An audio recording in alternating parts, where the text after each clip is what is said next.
que nos dá a vitória para mais uma noite nós estarmos na presença de Deus. Quantos trouxeram a Bíblia aí, diga amém. Então vamos ler primeiro livro dos Reis, capítulo de número 21. O Maico, depois eu queria ver se podia cantar aquele hino, Bendito Serei, dá? Tá, então depois que nós ler a Bíblia, não sei se ele, o vocal, eles vão cantar um hino para a glória do Senhor e a igreja vai cantar junto. Capítulo 21 do primeiro livro dos reis de Israel e de Judá. Quem achou, diga glória a Deus. Todos já acharam? Vamos ler a partir do versículo de número 1. Sucedeu depois disto o seguinte: Nabote, o jezreelita, possuía uma vinha ao lado do palácio que Acabe, rei de Samaria, tinha em Jezreel. Disse Acabe a Nabote: dá-me a tua vinha, para que me sirva de horta. Sirva do quê? Horta. Pois está perto, ao lado da minha casa, e dar-te-ei por ela outra melhor, ou se for do teu agrado, dar-te-ei em dinheiro o que ela vale. Porém Nabote disse a Acabe: longe de mim, ou guarda-me o Senhor, de que eu dê a herança de meus pais. Então Acabe veio, desgostoso e indignado para sua casa, por causa da palavra de Nabote, o jezreelita, lhe falara, quando disse: não te darei a herança de meus pais. E deitou-se na sua cama, voltou o seu rosto e não comeu. Porém, vindo Jezabel, sua mulher, ter com ele, lhe disse: que é isto que tens? Assim desgostoso o teu espírito e não comes pão? E ele respondeu: porque falei a Nabote, o jezreelita. Ele disse: dá-me a tua vinha por dinheiro, ou se te apraz, dar-te-ei outra em seu lugar. Porém ele disse: não te darei a minha vinha. Amém? Tome assento. Graças a Deus. Meus amados e queridos irmãos e ouvintes da palavra de Deus, alguns personagens na Bíblia Sagrada, eles não têm tanta notoriedade, não são tão notórios, eles não são tão famosos, eles não são muito conhecidos. E no caso deste homem chamado Nabote, ele aparece só aqui. Se não fosse esses poucos versículos, nós nunca teríamos ouvido falar deste homem chamado Nabote. Um homem que traz do seu nome um significado interessante: frutífero, ou fruto. Um homem que nos ensina uma lição maravilhosa. Naquela época reinava sobre Israel um rei chamado Acabe, todo mundo conhece. Acabe era o tipo do homem que não valia grande coisa. Acabe já não valia muito e ele casou com uma tal de Jezabel que era pior que ele. Aí juntou o que não presta com o que não vale nada. Imagine uma nação ficar na mão de um homem que não vale nada e da mulher que não presta. Imagine qual era a direção que este povo tinha estando na mão desses líderes do reinado de Israel. É claro e evidente que a tendência era ir de mal a pior. E o pior que este tal de Acabe, ele dizia inimigo. Alguns inimigos, mas não era inimigo. Era simplesmente homens que falavam a verdade e ele não gostava. É o caso de Elias. É o caso de Micaías, né?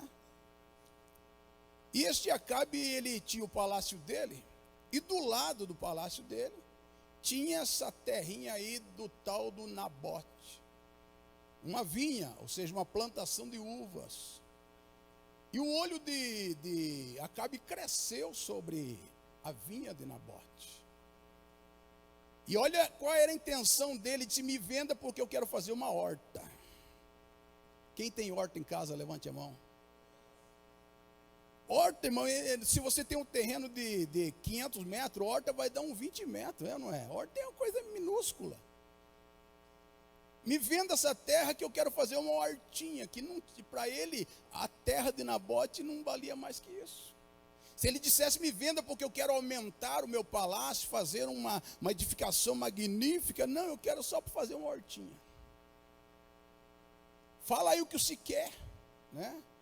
Alguns anos atrás, eles usavam uma expressão assim, quando você queria falar alguma coisa para os outros: pode falar o preço que você quer, que aqui tem café no bule. Não era isso que eles falavam? Pode falar o preço, eu tenho dinheiro, eu sou o rei.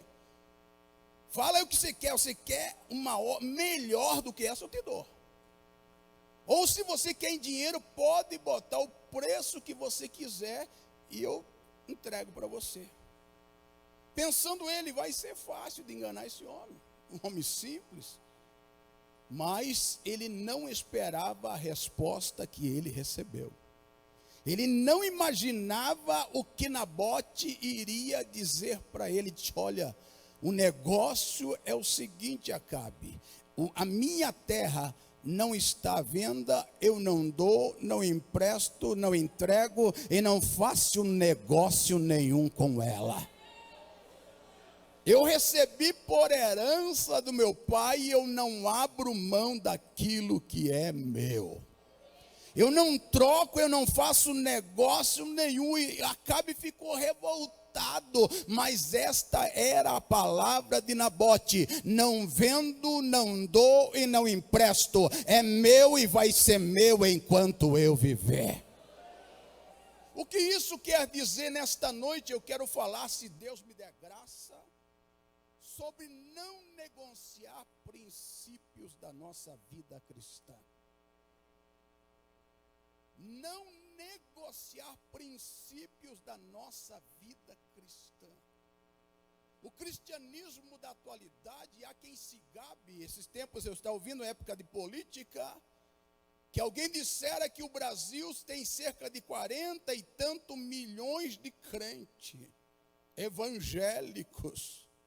Mas o tipo de evangélicos que tem no Brasil, se for ver a verdade, a maioria não pode se enquadrar com a palavra cristão, porque são homens e mulheres que negociam os princípios a troco de qualquer coisa e de qualquer bagatela.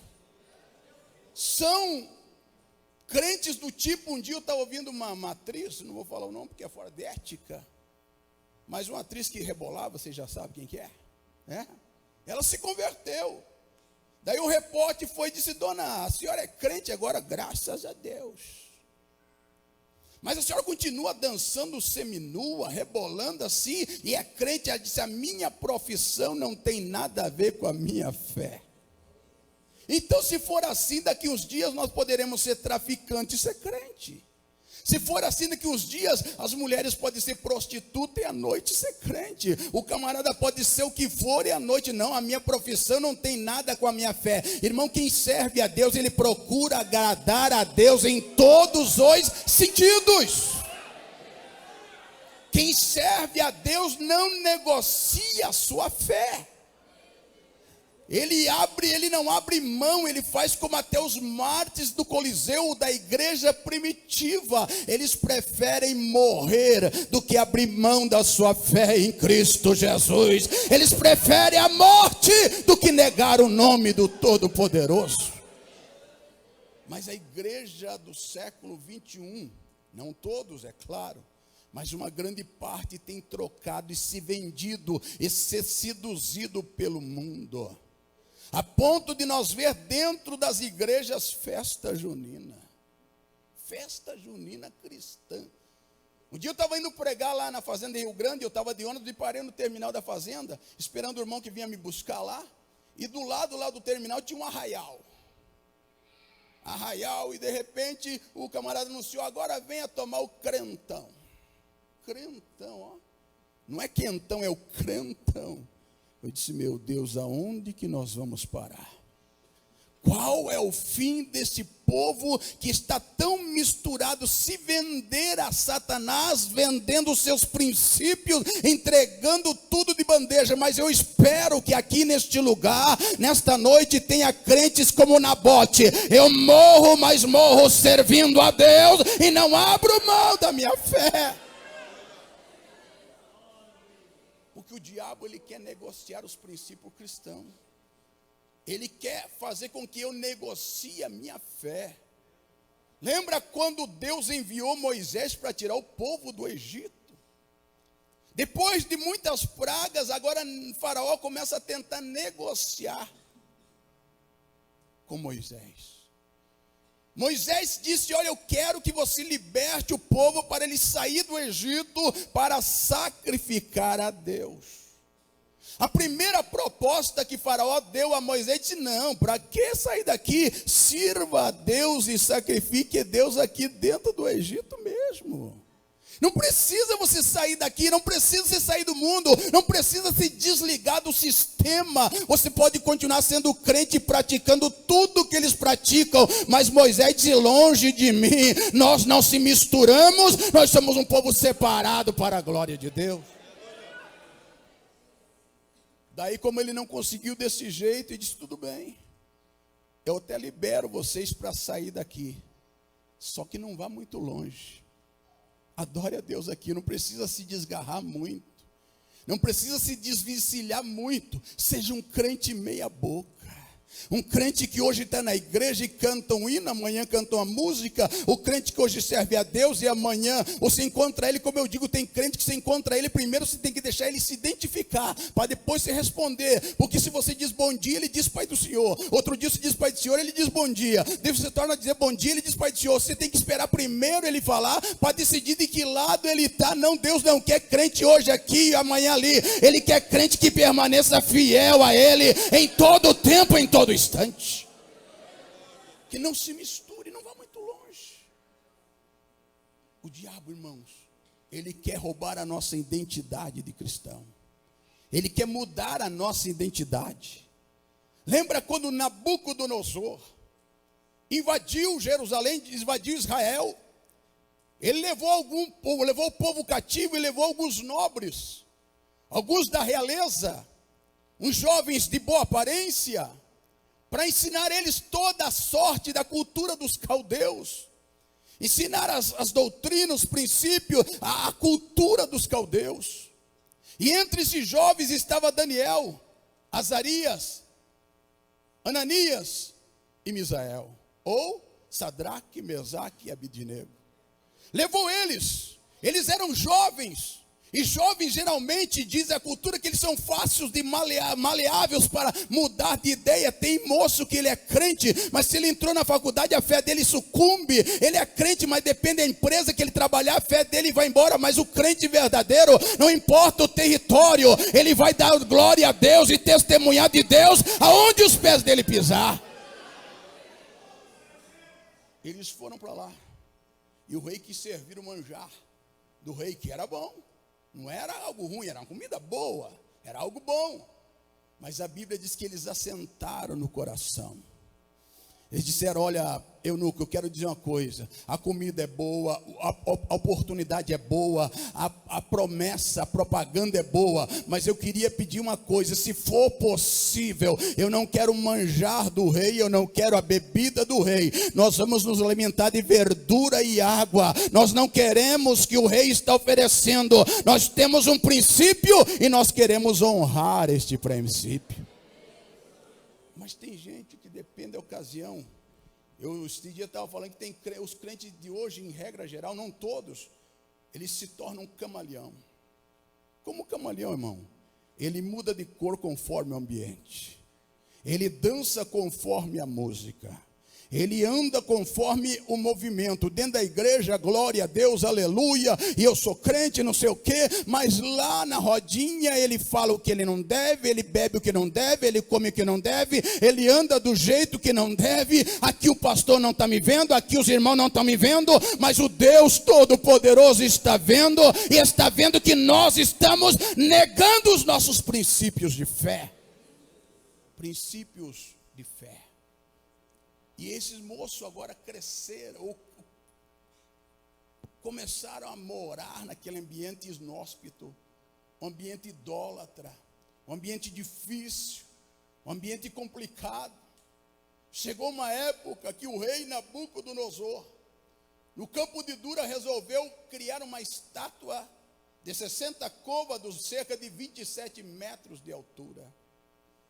E ele promulgou uma lei dizendo: olha, na inauguração da minha estátua, nós vamos reverenciá-la.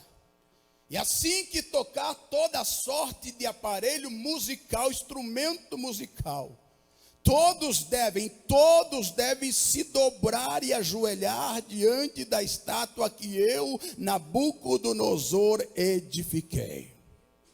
E reuniram para a inauguração solene da estátua, e Sadraque, Mesaque e Abednego estavam naquele ambiente. Apesar de estar no ambiente, eles não eram do ambiente. Eu lembro daquele falecido pastor Luiz Antônio, que ele pregava um dia, ele pregando que a igreja de Cristo é o João do passo trocado. Como assim? Quando todo mundo bate para cá, ele bate para lá. Quando o mundo bate para cá, ele bate para a direita. Quando o mundo vem para a direita, ele vai para a esquerda. Ele não concorda, ele não aceita. Ele vive uma vida separada para a glória de Deus.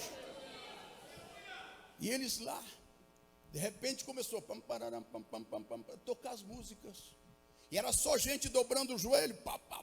Só que tinha alguns que estavam ali só para fazer número. Dobraram o joelho, mas ficaram só olhando quem dobrava e quem não dobrava.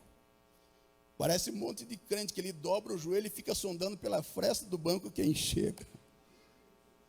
Ou dobra o joelho do lado do companheiro, e enquanto você pensa que ele está orando, eles estão trocando uma ideia ajoelhada. Pelo amor de Deus, fica em casa dormindo, não venha fazer fiasqueira. Vamos, se for para vir aqui, vamos vir para servir a Deus. Eu vou lá para cultuar o Senhor. Eu não vou perder tempo dentro da casa de Deus. Então tinha um desse estilo que ele dobrou o joelho, mas ficou olhando quem dobrava e quem não dobrava. Terminou a adoração, ele já levantou e disse: rei, já achei os infratores, já achei quem não obedeceu a tua ordem, já achei os transgressores do teu mandamento. Quem? Aquele que o Senhor trouxe lá de Israel. Sadraque, Mesaque e Abednego. Aqueles que o Senhor deu posição de destaque. Aquele que o Senhor elevou no seu reinado. Viu o que o Senhor fez? O Senhor levantou eles, agora eles não fazem caso da tua ordem. Eles vieram aqui para bagunçar, não é isso? Eu lembro, eu trabalhava numa empresa, eu mais um irmão de igreja, e lá era um atacadista, e de repente, às vezes nós resolvíamos fazer um propósito de jejuar o dia todo, e de repente começaram a abrir pacote de bolacha e tomar leite, abrir caixinha de leite. Logo surgiu a notícia: deve ser os crentes, que eles no almoço, depois eles vêm estourar pacote de bolacha e caixa de leite. Não era nós, mas o diabo sempre procura alguém para te acusar. Mas Deus é maior, ele pode te acusar, mas Deus é maior para te defender.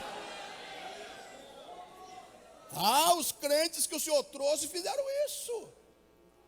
Nabucodonosor chama Sadraque, Mesaque e Abednego e diz: olha, talvez por vocês serem estrangeiros, não entenderam minha fala, mas eu vou desenhar para vocês.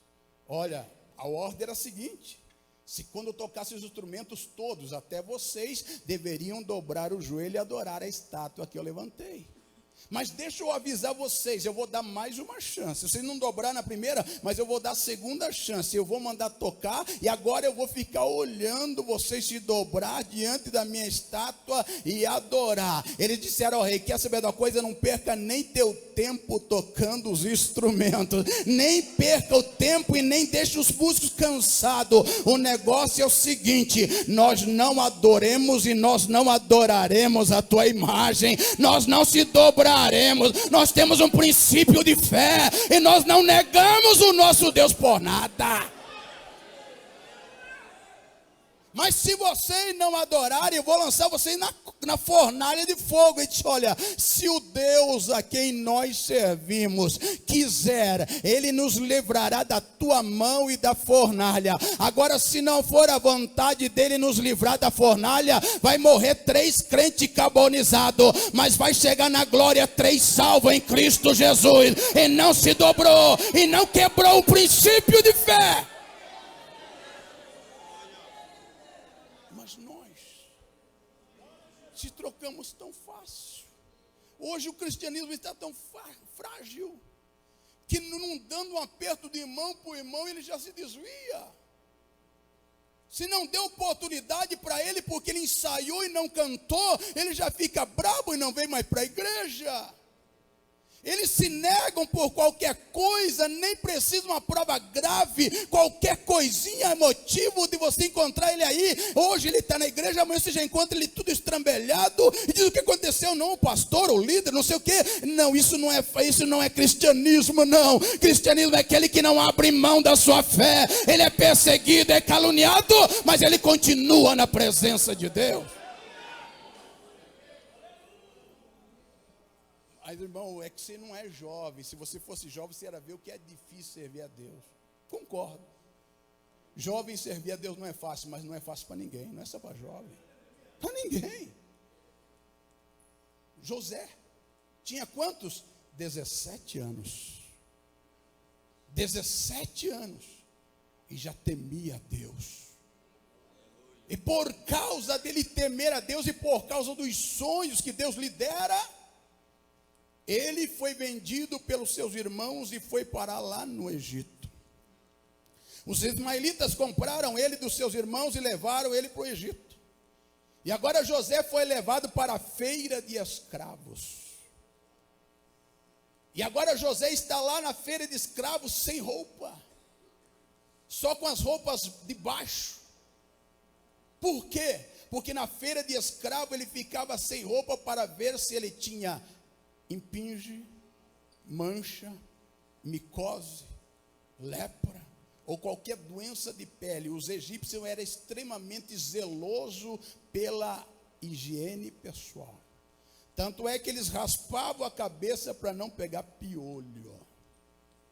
Então era necessário que o escravo ficasse despido para ser avaliado pelo comprador. Agora imagine um moço crente, temente a Deus, ficando naquela situação seminu, a vergonha que ele passou. Mas, irmão, tem crente que vai de sunga para a praia e de biquíni. Não, isso não é crente, pelo amor de Deus. Isso não é crente. Crente tem vergonha e tem pudor na sua alma. Esse negócio de que é crente vai de sunga para a praia, para com isso. Isso não é crente. Crente tem pudor, ele tem temor de Deus, e ele sabe que o corpo dele não é vitrine, é templo do Espírito Santo, e ele honra. José fica lá, Potifar compra ele e leva ele para sua casa, e ele fica lá servindo na casa de Potifar. Ele serve na casa de Potifar. E a Bíblia diz que desde o dia em que ele entrou lá, por amor de José, Deus prosperou a casa de Potifar.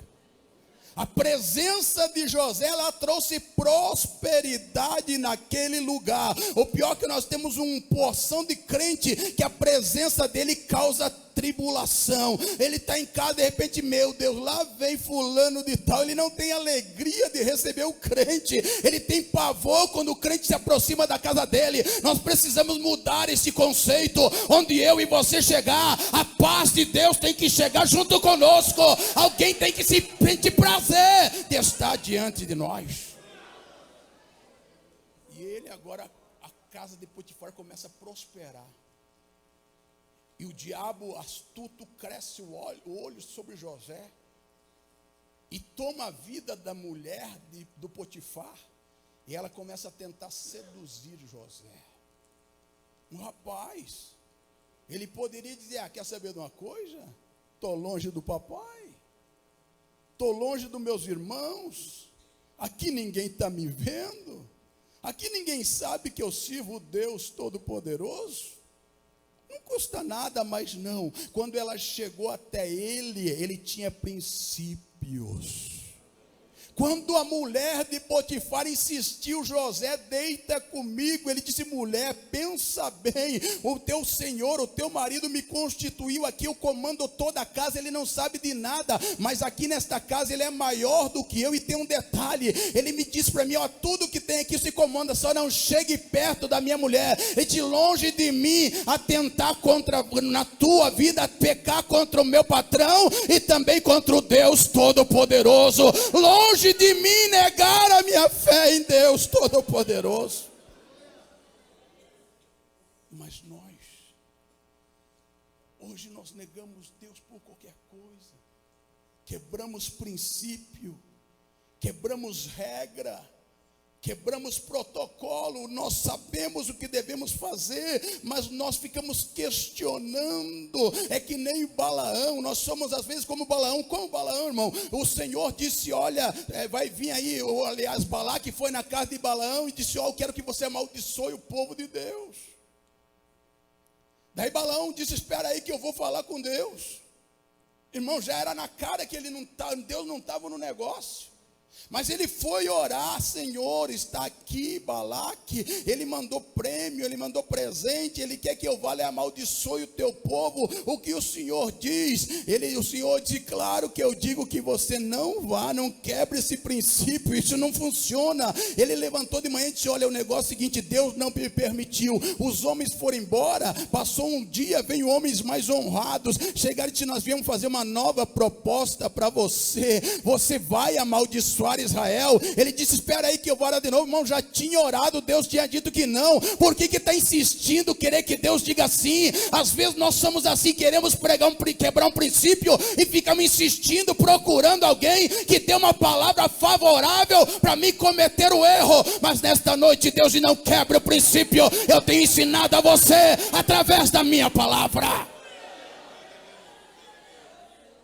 Porque Deus é assim.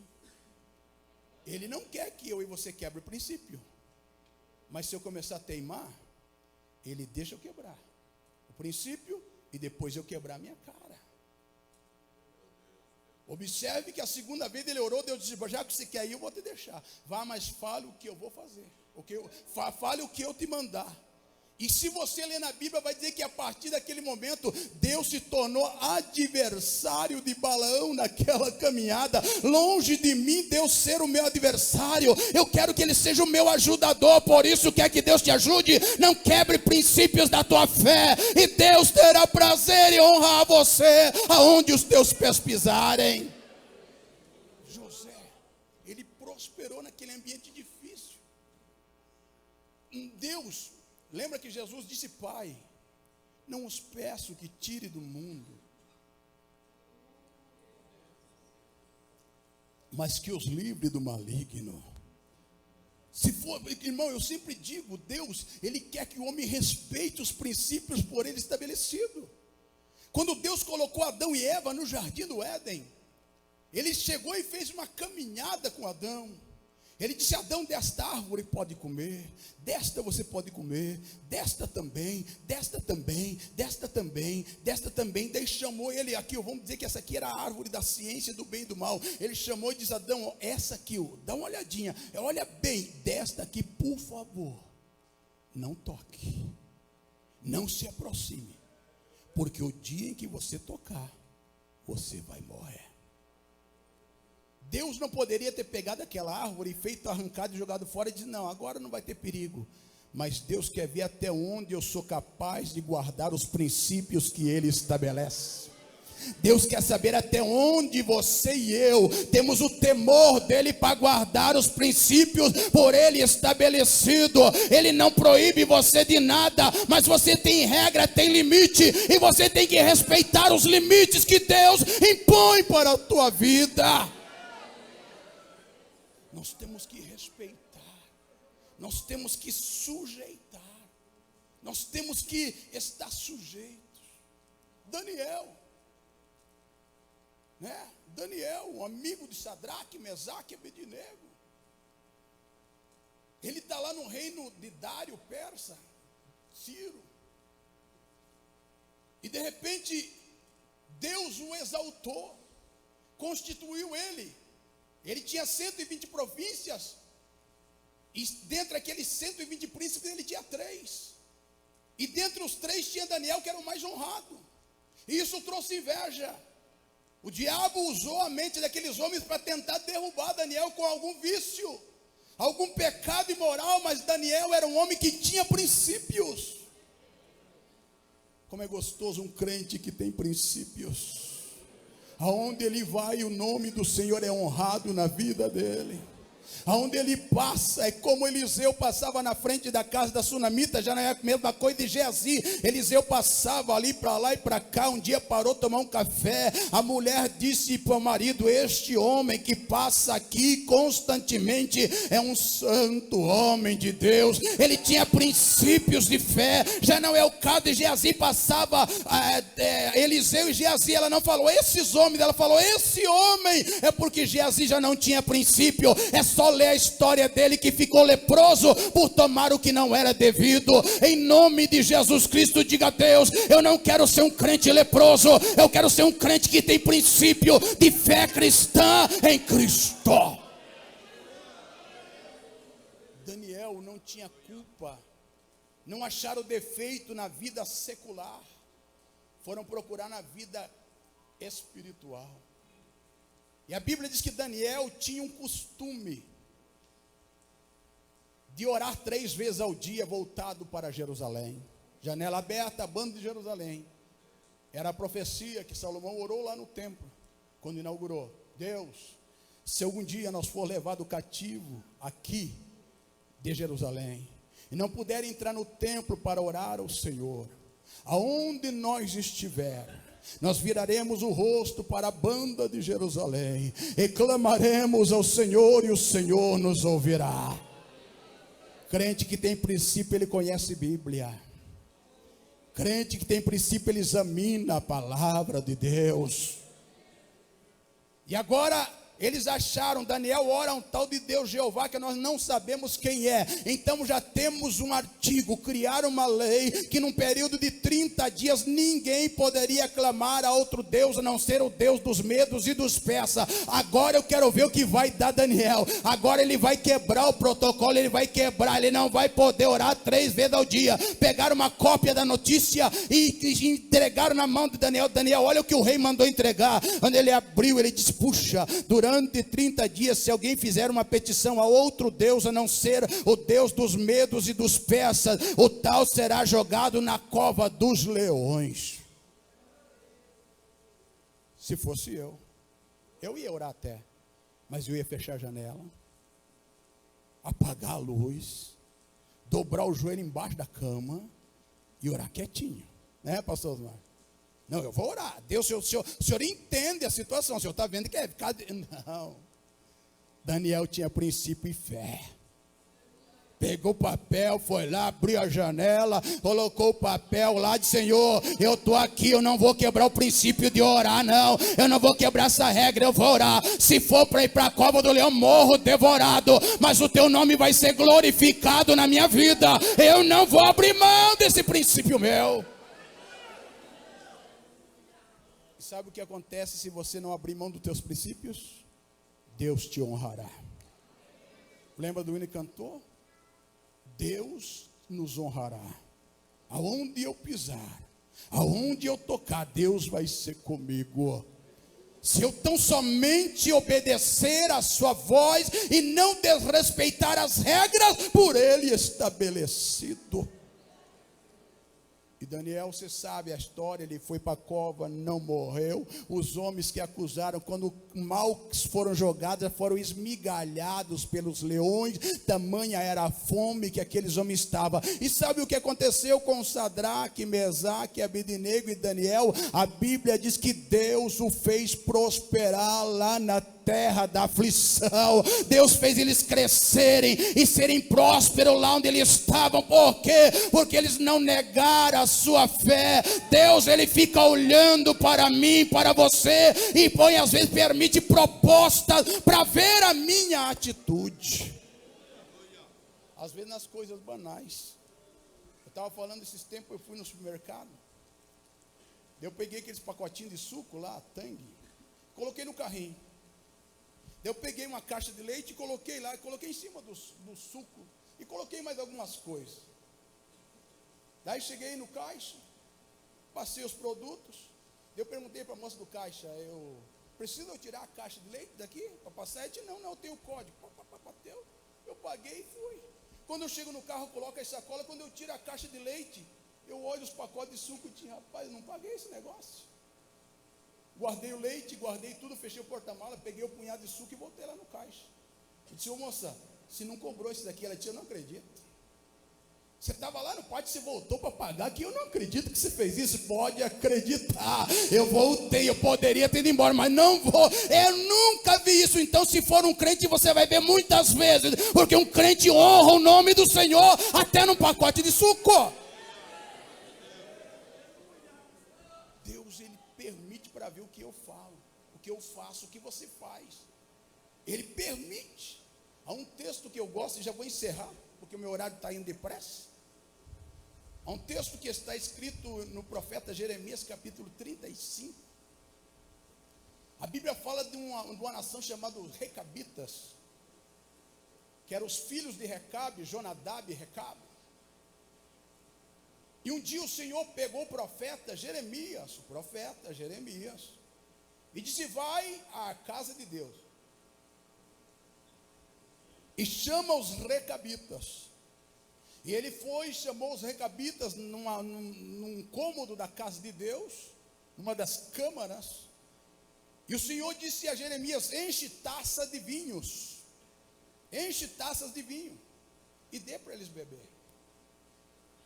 Olha a situação, era na casa de Deus, e quem estava falando era o profeta Jeremias. Seria, vamos ser sinceros, seria mesmo que o nosso pastor chamasse nós ali na cantina, enchesse taça de vinho e disse, pode beber. Nós ia dizer, se o pastor está mandando, né? Não dá nada. Mas eles disseram, quando o profeta disse, bebe vinho aqui, pode beber, ele disse, profeta, me perdoe, mas nós obedecemos o nosso pai Recabe. E ele nos ensinou que nós não devíamos beber vinho e nada que fosse alcoólico. O Senhor é profeta, aqui é a casa de Deus, mas esse princípio nós não iremos quebrar. Nós vamos honrar o nosso Pai. Nós vamos honrar nesta noite. Deus pergunta, eu sou o vosso Pai, então me honre aí fora, me honre aonde você passa, dê testemunho da onde você vai, que se você é o meu filho. O Senhor pergunta nesta noite, você me honra? Nós o honramos? Bebe aí, não, longe de nós quebrar isso. Era o caso de Nabote, venda de rapaz, não posso, a proposta é boa, mas não dá. Mas rapaz, eu te dou o valor que você quiser. Princípios morais não tem preço. Princípios cristãos não tem preço, é impagável. Lembra o que Jesus disse, guarda o que tu tens, para que ninguém tome a tua coroa. Guarde os princípios da tua fé, para que ninguém tome aquilo que Deus tem te dado. Vamos guardar, não vamos abrir mão, não vamos trocar por nada. Não se troca, não se vende, não se empresta, nem que seja necessário pagar o preço. Foi o caso de Nabote. O infeliz do Acabe chegou em casa e ficou com aquela cara de cachorro sem dono. A chefe chegou, olhou ele e disse, rapaz, se ajeita. Ela era mais homem que ele. O que aconteceu, homem? Nabote. O que tem, Nabote? Tentei negociar a vinha dele, não quis. Diz que não vende, não empresta, não dá, não quer outra, não quer dinheiro, não quer nada. Rapaz, mas você não é rei, se ajeita que eu vou dar um jeito. Ele levantou testemunhas falsas, acusaram Nabote, ele morreu, mas não abriu mão da sua fé, não trocou a herança do Senhor. Eu fico imaginando, irmão, se Urias, lembra de Urias? Quem que é Urias, irmão? O soldado de Davi casado com Batseba.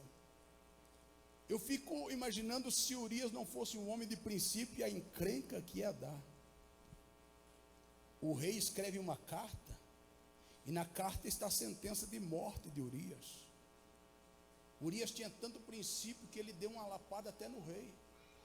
O rei, quando soube que a mulher dele estava grávida dele, o rei Davi, chamou Urias da batalha e disse: vai lá e deita com a tua mulher, para encobrir o pecado.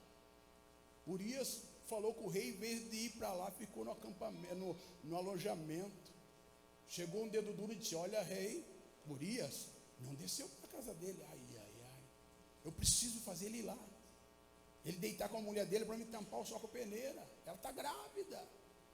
Outro dia chamou Urias para um banquete e tacou vinho. Urias fez ele beber. Daí disse: Urias, agora vai para a tua casa. Ele saiu e voltou a dormir junto dos guardas. Outro dia disseram: o rei, a coisa está feia. Urias não foi dormir na casa dele. Daí o rei disse: Urias, por que você não foi dormir lá na tua casa com a tua esposa, a tua família? De longe de mim. Os meus irmãos estão na batalha.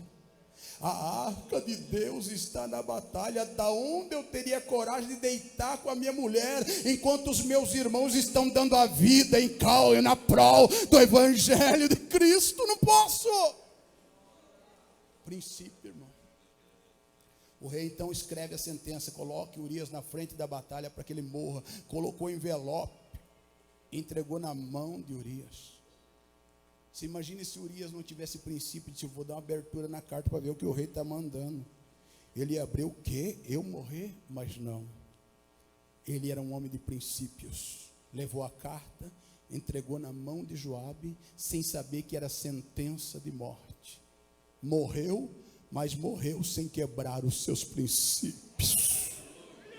Tanto é que Deus pegou e disse: por que você fez isso, Davi? Você me envergonhou, você envergonhou a minha palavra, adulterou com a mulher dele e ainda mandou matar. E Davi, querendo ou não, lá na carta que ele escreve, os 37 valentes, lá no finalzinho ele teve que colocar o nome de Urias o Heteu, porque foi valente, homem de princípio, não negou a sua fé e não transgrediu aquilo que era mandado.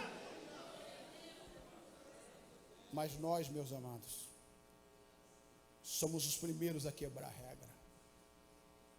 Nossa liderança, nosso pastor, nossos líderes dizem: não faça isso, nós fazemos.